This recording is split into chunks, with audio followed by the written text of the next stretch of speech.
안녕하세요. 혹시 이런 경험 있으신가요?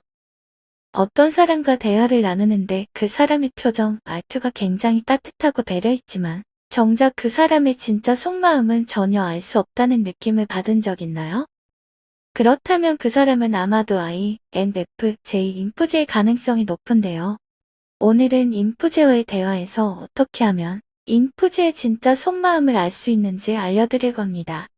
또한 인프제의 속마음을 알아내는 대화에서 절대로 하면 안 되는 대화 방식도 함께 알려드리겠습니다. 인프제의 속마음을 알기 위해 이런저런 노력을 기울여놔도 절대로 하면 안 되는 방식으로 대화를 해버리면 안 그래도 알기 어려운 속마음을 더욱 꽁꽁 싸매서 절대 알려주지 않으려고 하게 되니 영상 꼭 끝까지 시청해주세요.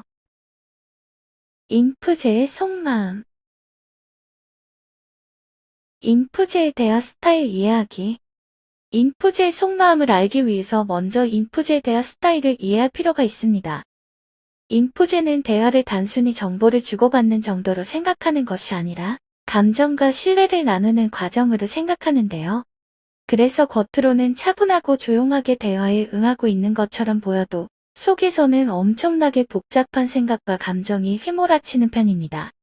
그렇다 보니 다른 사람의 감정을 잘 이해하고 공감하는 데 뛰어난 능력을 가지고 있지만 워낙 복잡해서 정작 자기 자신에 대한 이야기를 하는 것은 어려워하는 편이라고 볼 수 있답니다.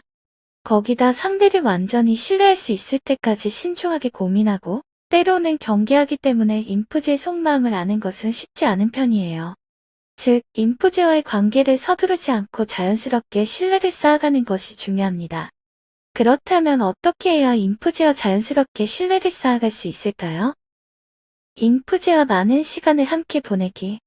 인프제는 한순간에 신뢰를 쌓지 않기 때문에 인프제와 오랜 시간 함께하는 것이 가장 유리합니다.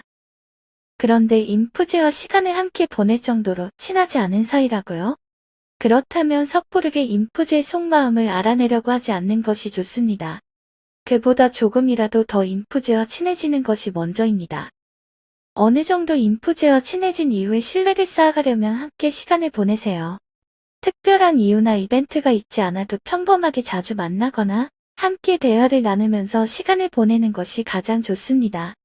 사적인 만남, 사적인 대화가 훨씬 좋긴 하지만 공적인 대화를 나눈다고 해서 신뢰를 쌓을 수 없는 것은 아니니까 어떻게든 꾸준히 함께하며 인프제의 경계심을 허물고 신뢰를 쌓아가야 합니다. 굳이 대화를 나누지 않아도 서로 편안함을 느낄 수 있다면 아주 편한 사이라는 의미입니다. 이렇게 어느 정도 신뢰를 쌓아 편한 사이가 되었다면 이제 인프제의 속마음을 알아내려는 시도를 해봐도 좋을 것 같습니다. 인프제가 속마음을 말할 수 있는 환경 조성하기. 본격적인 대화 시도에 앞서 해주면 좋을 것이 있는데요. 바로 속마음을 나누기 위한 환경을 조성하는 것입니다.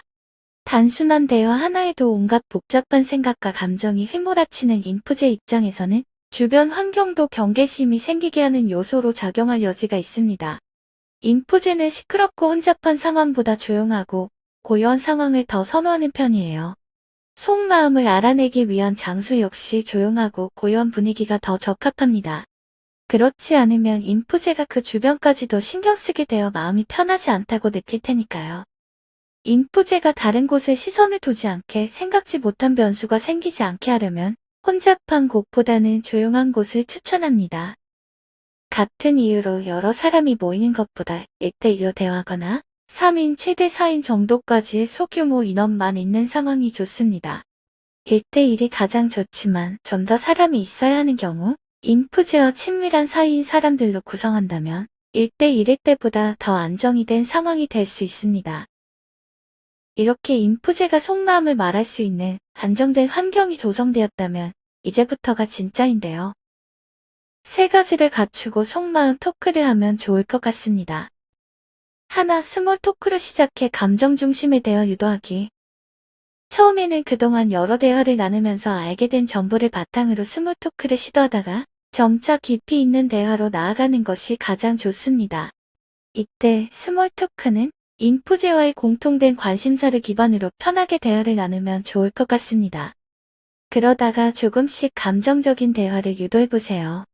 인프제가 이성과 감정을 고루 사용하는 유형이라 할지라도 기본적으로 F 유형에 속하기 때문에 논리적이고 딱딱한 대화보다는 감정적으로 연결이 되는 대화를 편하게 생각합니다.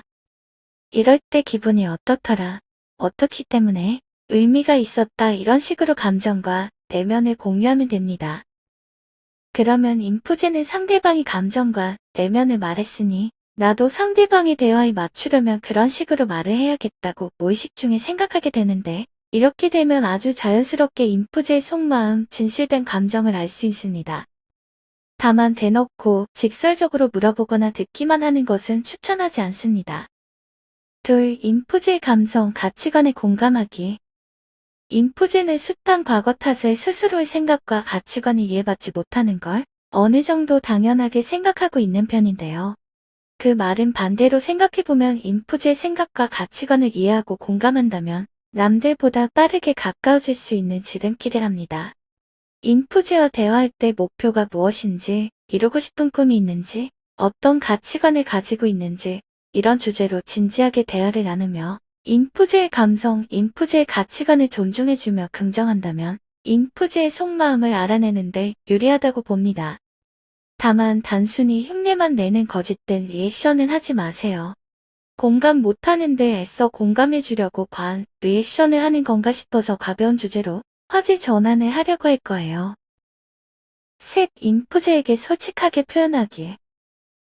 자기 속마음을 잘 드러내지 않는 인프제라도 상대의 솔직하고 진실된 표현에는 꽤 긍정적으로 반응하는데요. 아무리 다양한 페르소나를 장착하고 가면을 쓰는 인프제라도 누군가와 오랫동안 교류하고 장기적인 관계를 이어나가기 위해서는 솔직해야 한다는 걸 알고 있어요. 그렇기 때문에 상대방이 먼저 솔직하게 나와준다는 것에 용기를 얻어 인프제도 솔직한 태도를 보여줄 가능성이 높답니다.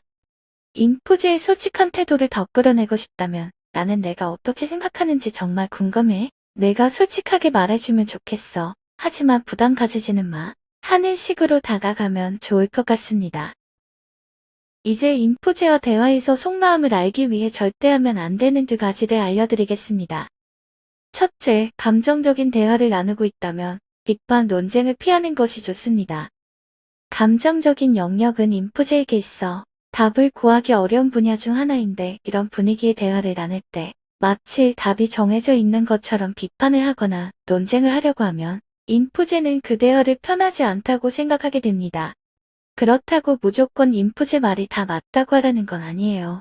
내 말이 틀려 라고 하는 것보다는 나는 이런 생각인데 이런 건 어때? 이런 식으로 말을 하는 것이 좋습니다. 둘째, 인프제를 재촉하지 마세요. 인프제는 보통 사람에 비해 마음을 여는 속도가 많이 느린 편입니다.